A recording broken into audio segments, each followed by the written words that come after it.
Mage 1, Wilco. Mage 1 to Golem 1, thank your lucky stars. Looking good, Mage Squadron. Keep up that pressure. Trigger time to show the other guys that we get wet wild and do dirty, dirty things. Ace Combat is a game where you kick ass in jets, blowing up planes, tanks, little drones, big drones, and really big drones with an assortment of high-end military hardware and a soundtrack that's bangers all the way down. Believe it or not, this game wasn't made by Americans.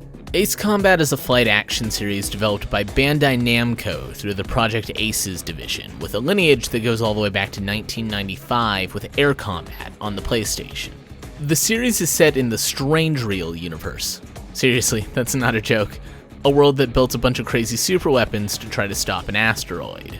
After the disaster, the world's governments were really excited to try out all these super weapons they built, so they decided to have a bunch of wars. The Ace Combat games put you in the flight suits of various pilots who inevitably turn the tides of these wars more or less single-handedly, and despite being relatively unknown or outright rookies at the start of the game, quickly earned a reputation for lethality like some sort of flying John Wick. It's kind of like if Japan made Top Gun through the lens of anime, but managed to keep it relatively restrained as far as Japanese media with jets goes.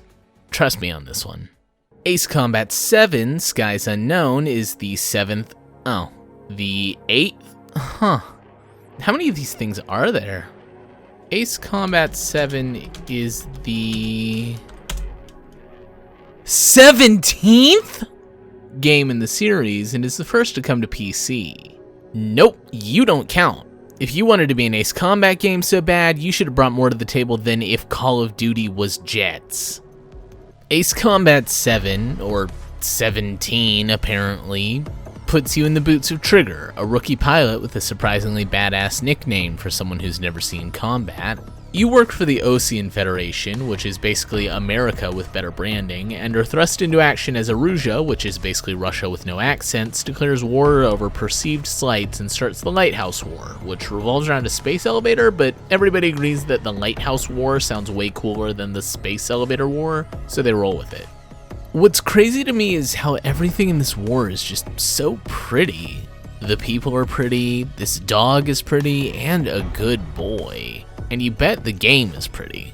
It's not a stretch to call it beautiful, with skies and seas looking especially gorgeous due to some great reflections and lighting. Land isn't as striking, but still looks good in rural areas. Cityscapes have the most flaws, as buildings have some pretty noticeable issues with pop-in, but we can fix that. A couple of I&I tweaks later, cityscapes go from looking like this to looking like this. Now the pop-in is gone and urban areas look great. There are still some issues with certain buildings, ground vehicles, and patches of ground being low res, but it's only really noticeable if you're flying low and slow looking for them, which is the wrong way to play the fun jet game. The planes are the main attraction here, and they look great. You've got 28 planes to choose from, plus 4 as DLC, hailing from America, Russia, Europe, and Anime Land. These planes look good in the hangar, they look good in motion, and the cockpits are accurate to their real-world counterparts. It's clear that a lot of care and attention went into these aircraft, and I don't just mean from the developers. There are some talented modders who have taken to making some really great custom skins for the PC version. There are skins of real-world fighter squadrons, squadrons from other Ace Combat games, and skins that put anime girls on the side of the plane, all of which are done to a high level of quality. I'll be showing off my favorites in this video and linking to them in the description as a way of expressing my gratitude for being able to put Kotori Minami on the side of a MiG.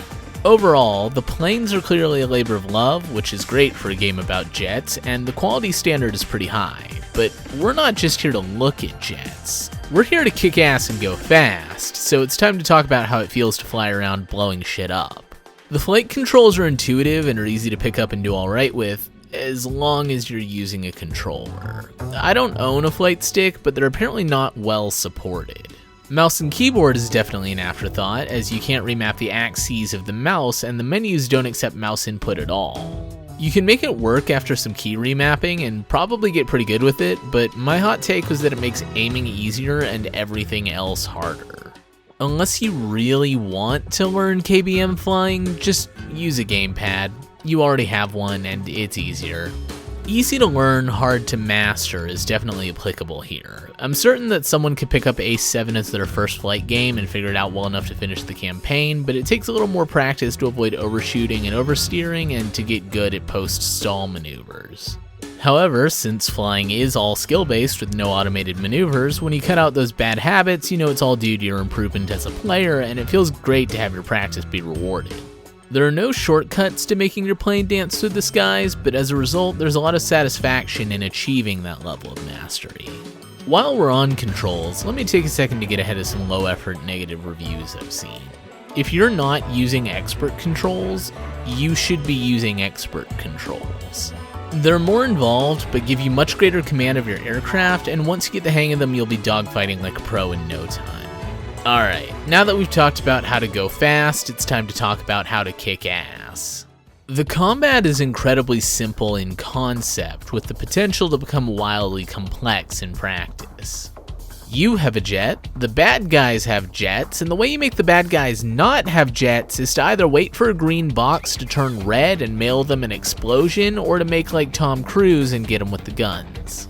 This is easy enough when the enemies don't do much more than fly in a straight line, but on higher difficulties there's some challenging combat that'll test your knowledge of a bunch of terms only aviation nerds would know coming into the game.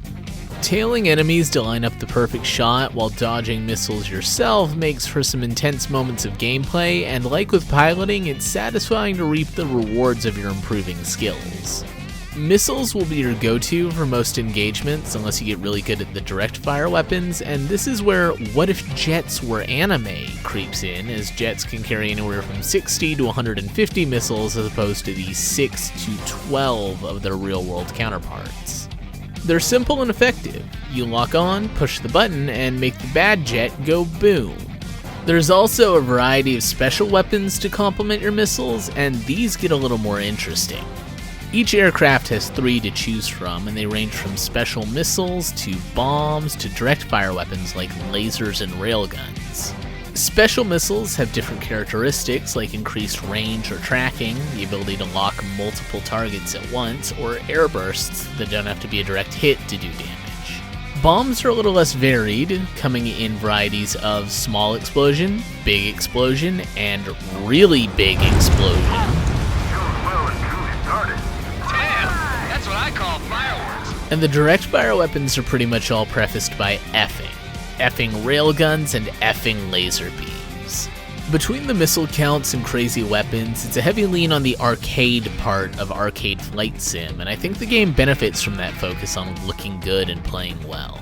You don't need a pre-flight checklist to start a mission, and I think it would have been a mistake to do so, since that's a barrier keeping players from blowing up jets over gorgeous environments to a banging soundtrack.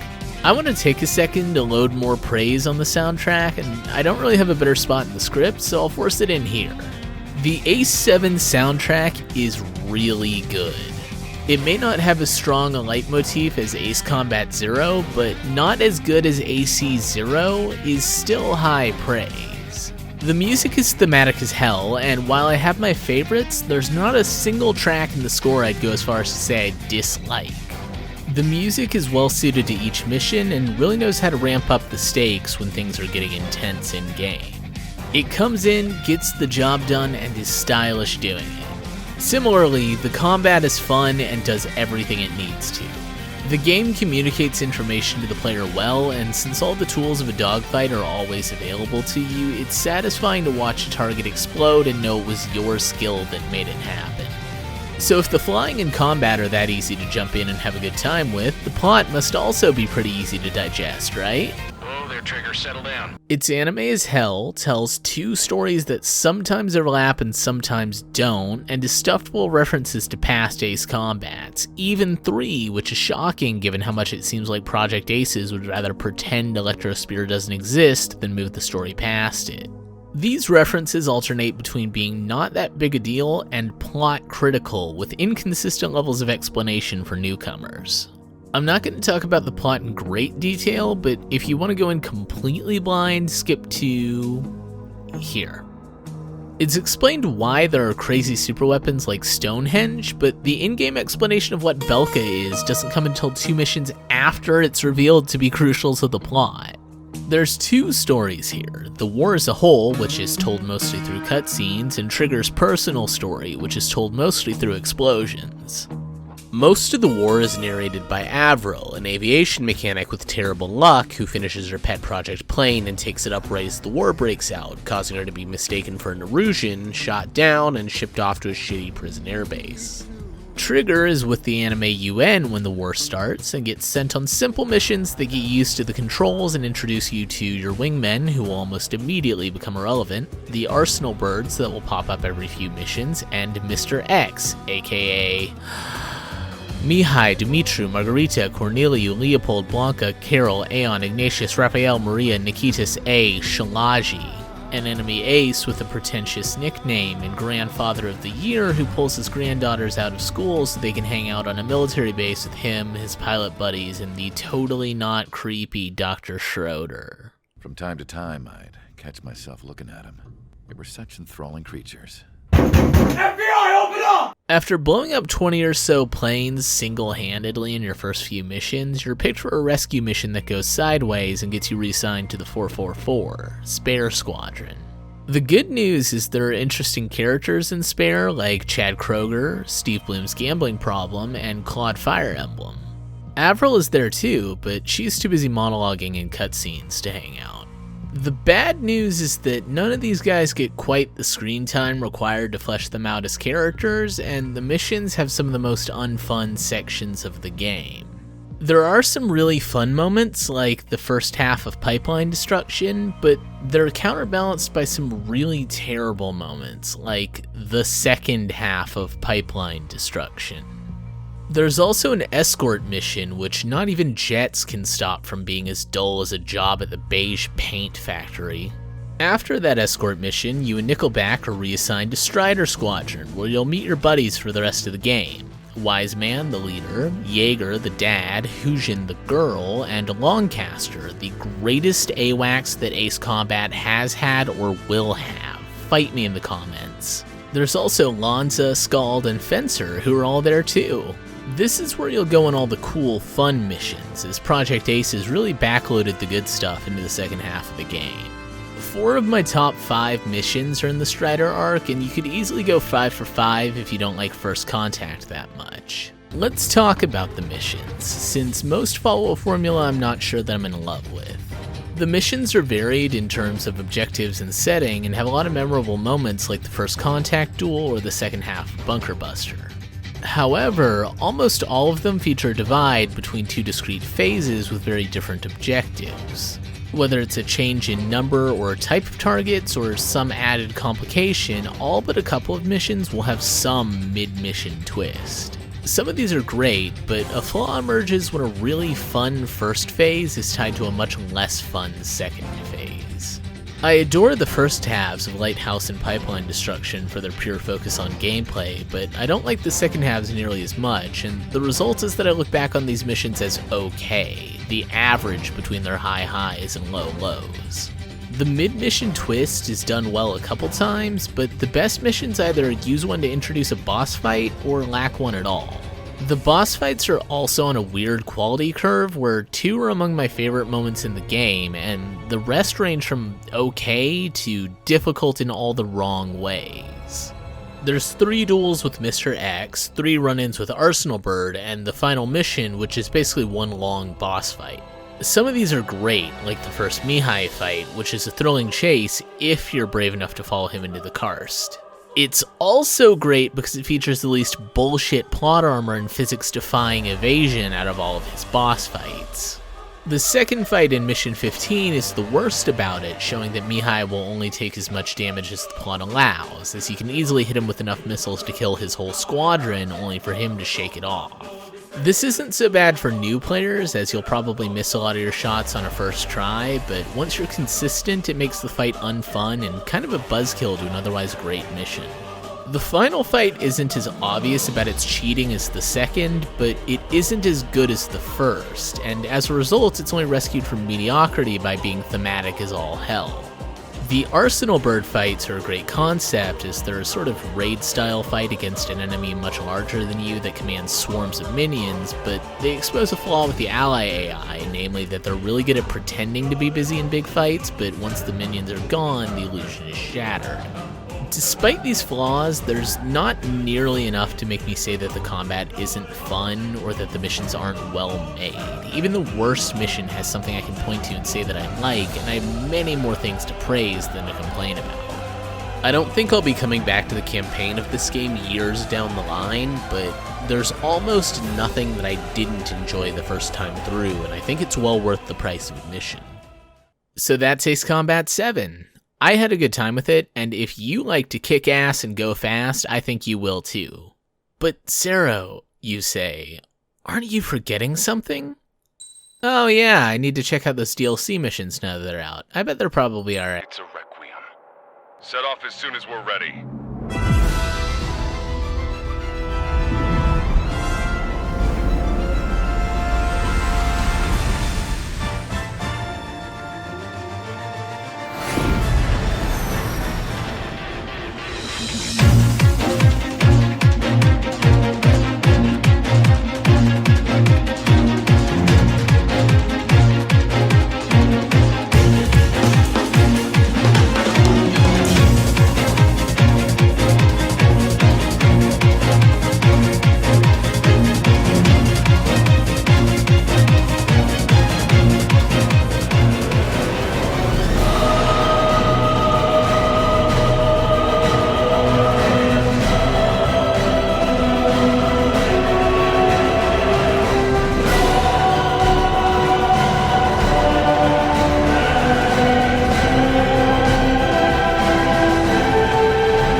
The DLC is so good. There's huge battles and electronic warfare and boss fights with less bullshit, and oh my god, the music. There's 3 missions, and while the first 2 are a little formulaic in that they're both long score attack missions followed by a much shorter second phase, they're both filled to the brim with action and test your skills in different ways. Unexpected Visitor has a low score goal, but lots of enemies and no opportunity to resupply, creating a grueling crucible of air combat that asks you to make the most of all your resources. On the flip side, Anchorhead Raid gives you 3 resupply lines and tests your ability to do as much damage as possible to hit its high score requirement before challenging you with an intense 2-on-2 duel. 10 Million Relief Plan struggles with trying to make escort missions interesting, but does a better job than the main game and follows up by throwing you into the best large-scale boss fight in the game. All 3 of these are standout missions, and they make me really excited for the future of Ace Combat if Project Aces can keep hitting this level of quality. So that's Ace Combat 7. It was great fun to kick ass and go fast, and I highly recommend this game if you have any interest in flight action.